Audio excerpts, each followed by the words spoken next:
Contos e Crônicas para a Paz, Gabriel Garcia Marques. Sobre fundo dividido diagonalmente em roxo, acima, e azul turquesa, abaixo, as palavras Contos e Crônicas estão em letras cursivas brancas sobre a parte roxa. Para a Paz, em letras de forma brancas, dentro de uma faixa rosa-pink. À direita, a fotografia de Garcia Marques dentro de uma moldura redonda. Abaixo, o nome dele numa faixa branca. Ele é branco, tem olhos pretos, nariz reto e cabelos e bigode grisalhos. Olha para a câmera com um leve sorriso. Usa uma camisa branca. A cabeça de Garcia Marques ultrapassa a borda superior da moldura, ornamentada com folhas prateadas. À esquerda, uma grande flor branca, semelhante a um pompom, e 3 botões ainda fechados. No canto superior direito, a foto de uma joaninha vermelha com bolinhas pretas e a cabeça preta. Contos e Crônicas pela Paz.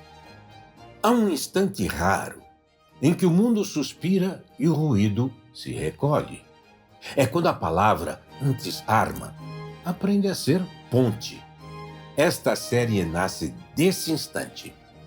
Vivemos cercados por pressa e opiniões que se atropelam, tudo é fugaz. Mas ainda temos a literatura. E a literatura é o território onde o humano reaprende a ser humano. Não é fuga da realidade, é travessia, escolha ética, é silêncio fértil. Contos e Crônicas pela Paz é uma roda de escuta ao pé do ouvido. Seja no rádio, nas plataformas ou na intimidade de quem para um instante e escuta. A cada episódio, um conto, um ensaio literário, uma poesia, uma crônica, um trecho de romance. Vozes do Brasil, da América Latina e de outros cantos do mundo, onde a dor virou linguagem e a linguagem, encontro. A literatura ensina que mesmo em meio às guerras e opressões, é possível revelar a humanidade. Na solidão da leitura descobrimos comunidade. No sertão, surgem veredas. Na metrópole da multidão solitária ou na aldeia imaginada, inventamos mundos. Ninguém floresce sozinho. E a literatura é esse fio invisível que rega a humanidade em comunhão. A paz começa dentro, mas não termina ali. Expande-se em círculo. Alcança o vizinho, a escola, a praça, a floresta. Está na palavra que escolhemos dizer. Por isso, paz é verbo, prática e cultivo. Escutar uma história até o fim é um gesto político. É quando recusamos a simplificação e permitimos que o outro exista em sua complexidade. E quando nos reconhecemos nas narrativas alheias, a comunidade humana se entrelaça e o inimigo perde o rótulo. Este podcast é para quem acredita que a arte abre frestas onde a violência parecia definitiva. Cada episódio será uma pequena fogueira na noite do mundo. Uma roda onde a palavra vai iluminar e não ferir. Que cada conto seja semente. Que cada crônica seja cuidado. Que cada escuta seja começo. Sejam bem-vindas e bem-vindos. Vamos sustentar juntos o silêncio que grita ao coração do mundo.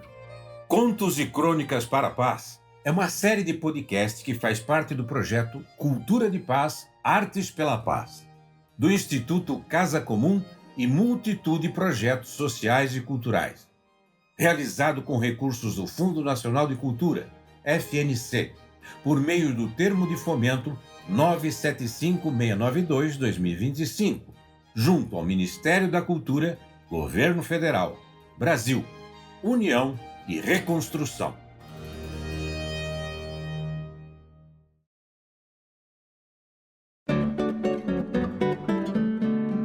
Cem anos de solidão, de Gabriel Garcia Marques.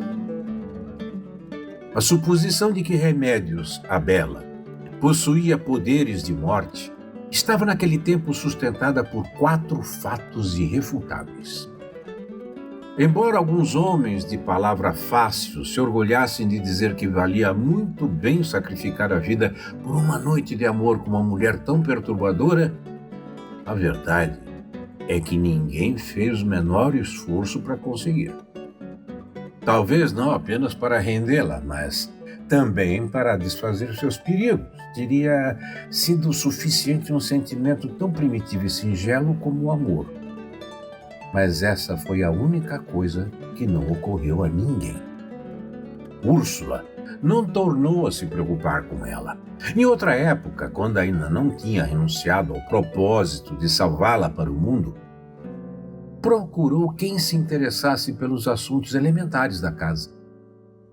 Os homens são mais exigentes do que você acha, dizia enigmaticamente a ela. Tem muito que cozinhar, muito que varrer, muito que sofrer com mesquinharias, muito mais do que você pensa. No fundo, enganava-se a si mesma, tratando de adestrá-la para a felicidade doméstica, porque estava convencida de que, uma vez satisfeita a paixão, não haveria homem sobre a terra capaz de suportar, nem que fosse por um dia, uma negligência que estava além de qualquer compreensão. O nascimento do último José Arcádia e a sua inquebrantável vontade de educá-lo para papa terminaram fazendo com que desistisse de suas preocupações com a bisneta. Largou-a à própria sorte, confiando que cedo ou tarde ocorreria um milagre e que nesse mundo, onde havia de tudo, haveria também um homem com pachorra suficiente para aguentar. Já que, desde muito antes, Amaranta havia renunciado a qualquer tentativa de transformá-la em uma mulher útil. Desde as tardes esquecidas do quarto de costura, quando a sobrinha mal se interessava em fazer a manivela da máquina de costura dar voltas, tinha chegado à conclusão simples de que era retardada. Vamos ter de rifar você, dizia ela, perplexa diante da sua impermeabilidade à palavra dos homens. Mais tarde, quando Úrsula se empenhou para que Remédios, a Bela, fosse à missa com a cara coberta por uma mantilha de renda, Amaranta achou que aquele recurso misterioso acabaria sendo tão provocador que logo haveria algum homem intrigado o suficiente para buscar com paciência o ponto débil do seu coração. Mas quando viu a forma insensata com que desprezou um pretendente que por muitos motivos era mais cobiçável que um príncipe, renunciou a qualquer esperança. Fernanda nem mesmo tentou compreendê-la. Quando viu Remédios, a Bela, vestida de rainha no carnaval sangrento, achou que era uma criatura extraordinária.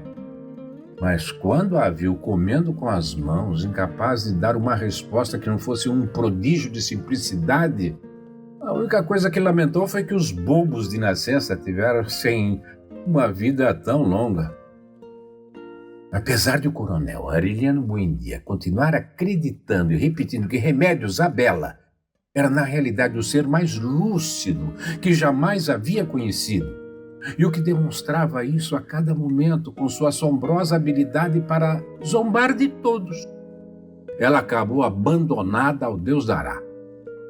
Remédios, a Bela, ficou vagando pelo deserto da solidão, sem cruzes nas costas, amadurecendo em seus sonos sem pesadelos, em seus banhos intermináveis, em suas comidas sem horários, em seus profundos e prolongados silêncios sem memória, até a tarde de março, em que Fernanda quis dobrar no jardim os lençóis de linha e pediu ajuda às mulheres da casa. Mal tinham começado quando Amaranta percebeu que Remédios, a Bela, estava quase transparente, com uma palidez intensa. Você está se sentindo mal?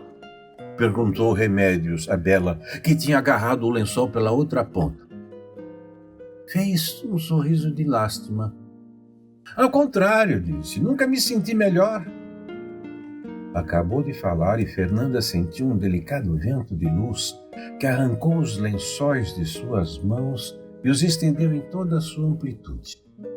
Amaranta sentiu um tremor misterioso nas rendas de suas anáguas e tratou de se agarrar no lençol para não cair. No mesmo instante em que Remédios, a bela, começava a se elevar. Úrsula, já quase cega, foi a única que teve serenidade para identificar a natureza daquele vento irreparável e deixou os lençóis à mercê da luz, vendo Remédios, a bela, que dizia adeus com a mão. Entre o deslumbrante bater de asa dos lençóis que subiam com ela, que abandonavam com ela o ar dos besouros e das dálias e passavam com ela através do ar onde as 4 da tarde terminavam e se perderam com ela para sempre nos altos ares, onde não podiam alcançá-la nem os mais altos pássaros da memória.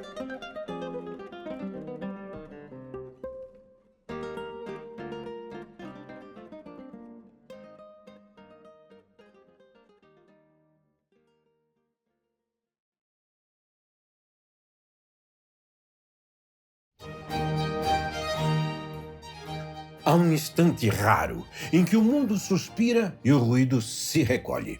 É quando a palavra antes-arma aprende a ser ponte. Este podcast nasce desse instante em que a literatura nos devolve ao humano que somos. Que cada conto seja semente, que cada crônica seja cuidado, que cada escuta seja começo.